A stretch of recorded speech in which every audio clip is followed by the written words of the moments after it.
Pull up a log, getting close to the fire, close enough the dark can't reach you, but not close enough it gets ideas.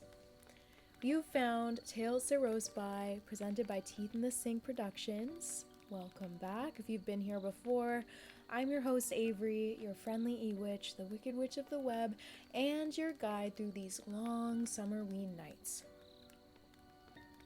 Just a warning, these stories are all true.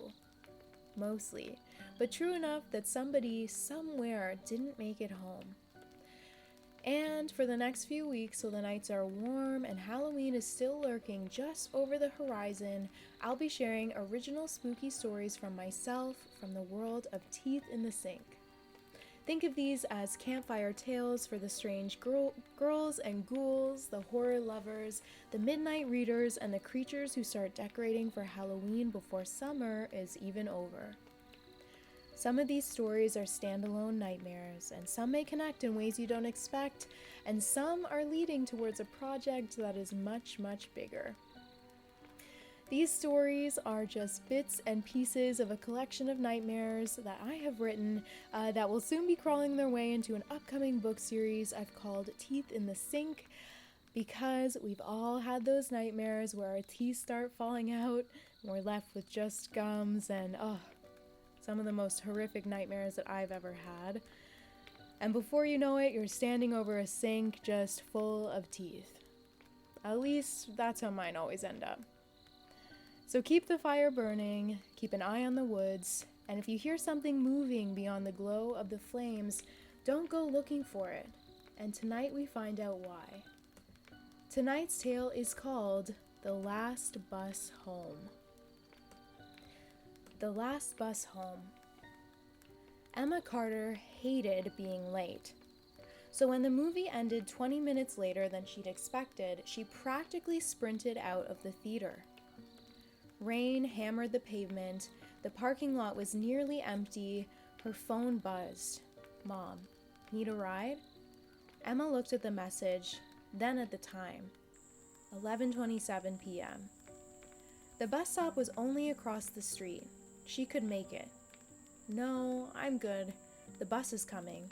She hit send and shoved her phone into her pocket. The rain soaked through her hoodie as she ran. The bus stop sat beneath a flickering street lamp, and the rest of the street was deserted. No cars, no people, just rain. Then she saw headlights approaching through the darkness. A city bus rolled toward her. Emma frowned. She rode this route all the time, but she'd never seen this bus before. The number display above the windshield was blank. Still, it slowed and stopped in front of her. The doors hissed open. A warm wave of air drifted out. Without thinking, Emma climbed aboard. The doors shut behind her, the bus pulled away. Only then did she notice how quiet it was.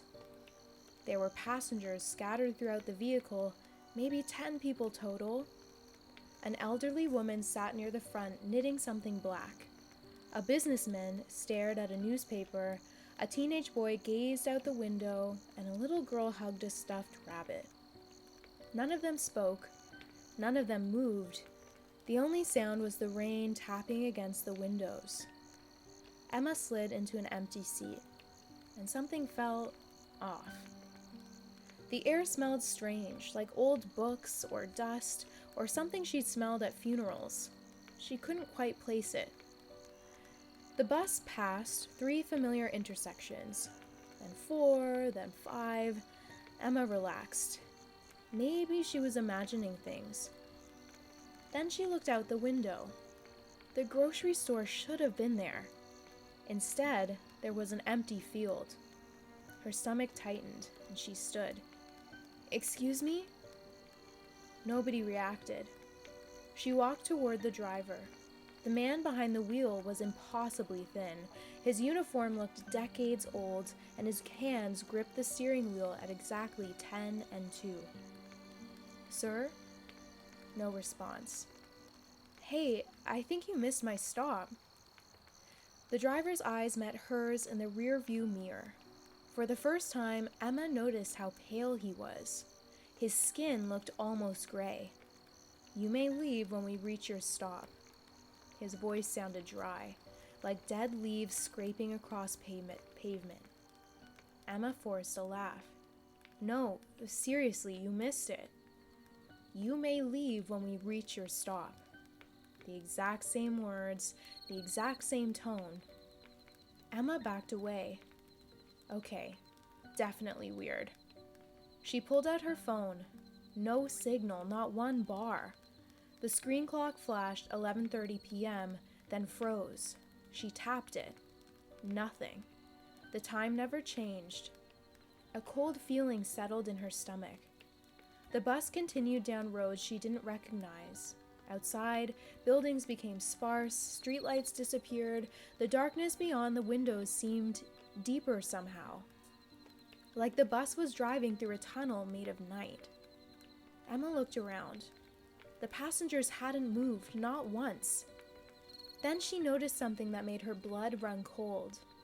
Every single one of them had their eyes closed. The old woman, the businessman, the little girl, all of them, eyes shut, perfectly still, like mannequins. Emma swallowed. She walked over to the businessman. His newspaper looked ancient. The paper was yellow with age.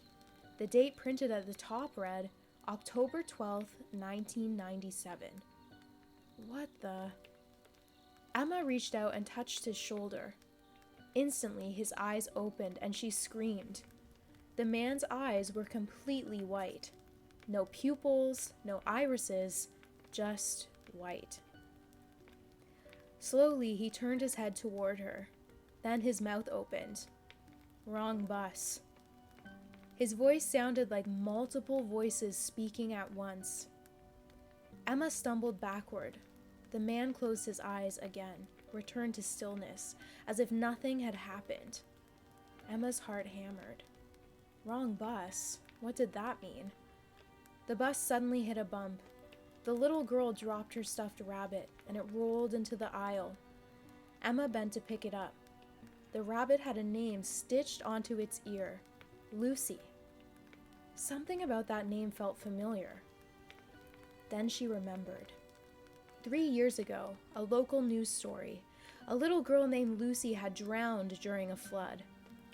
Emma slowly looked at the child. The same age, the same hair, the same face from the newspaper article. No. The rabbit slipped from her fingers, and the little girl opened her eyes. White. Completely white. "Wrong bus," she whispered. Then she smiled. Emma ran. She practically threw herself toward the front of the vehicle. "Stop the bus!" The driver didn't react. "Stop the bus!" "You boarded willingly." The driver's eyes remained fixed on the road. "You chose your destination." "I don't know what you're talking about." The driver pointed toward the windshield. "Look." Emma looked, and wished she hadn't. Far ahead, a glowing terminal sat in the darkness, an enormous bus station illuminated by pale lights. Dozens of buses waited there, hundreds, maybe thousands. People walked between them, shadowy figures carrying suitcases, and a terrible realization crawled into Emma's mind. She knew exactly what this place was, not because she'd seen it before, because some part of her recognized it, the way people can recognize a nightmare. The final stop, the place after death. The bus station grew closer, and Emma's breathing became ragged. No, no, no, no. Then she noticed something outside. A flash. Blue and red lights, emergency lights. The scene appeared for only a second. A road, a crowd, a crushed bicycle, a girl lying on the pavement. Emma. The image vanished. But she understood immediately. She hadn't missed the bus. She'd been hit. Somewhere between the theater and the bus stop. The memory came rushing back. Headlights, a horn, pain, then darkness. The driver finally looked at her for the first time. Most passengers never realize. Emma backed away. "I'm not dead." "Not yet." The words hung in the air. Not yet. Hope flared inside of her. What does that mean? The driver pointed toward the station ahead. "If you reach the terminal, you stay." The lights grew brighter, closer. Rows of waiting buses stretched endlessly into the darkness. "And what happens if I don't?" The driver was silent. "Then, you must leave before arrival." Emma looked at the sealed doors. The bus was moving too fast. Rain streaked across the windows. The station loomed ahead, 100 yards away, 50. The passengers opened their eyes simultaneously, and every head turned toward her. White eyes, watching. The little girl spoke first. "Stay." Then the businessman. "Stay." Then the old woman. "Stay." Soon the entire bus echoed the same word. "Stay, stay, stay, stay." The voices grew louder. The bus station filled the windshield. Emma lunged for the emergency exit. It wouldn't budge. She pulled harder. Nothing. The passengers stood, slowly, one by one, still whispering, "Stay." The driver spoke over them. "Choose." The station entrance rushed toward them, 10 seconds away. Emma grabbed the emergency handle with both hands, pulled, screamed. The door burst open and wind exploded into the bus. The passengers shrieked, not like people, but like something ancient, something angry. Emma jumped. For one horrifying second, she was weightless, and then she fell into darkness, and everything vanished. Emma woke in a hospital bed. Sunlight streamed through a nearby window, machines beeped softly, and her mother sat beside her, crying. The moment she saw Emma's eyes open, she wrapped her in a hug. "You scared me to death." Emma's throat felt dry. "What happened?" "A car hit you." Her mother wiped her eyes. "The doctors weren't sure you'd wake up." Emma stared at the ceiling, heart racing. A dream, it had to be. A coma dream, a hallucination, nothing more. Weeks later, Emma finally returned home. Life slowly became normal again. School, friends, homework. The accident faded into memory. Until one rainy night. Emma stood at her bedroom window, watching water run down the glass. Then she saw headlights. A bus rolled past her house. Its number display was blank. Its windows glowed softly. As it passed beneath a street lamp, Emma caught a glimpse of the driver.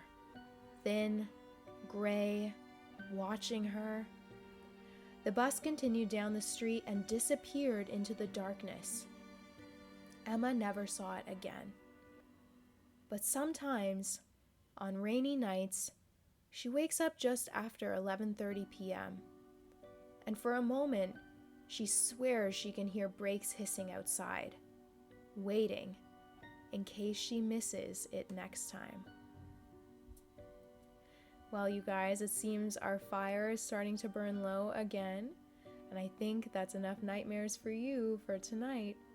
So thank you for joining me around the campfire. If you enjoyed tonight's tale, remember there are plenty more stories coming for Summerween, from Tales to Roast By, presented by Teeth in the Sink. And remember as well, just because the story's over doesn't mean that you're alone.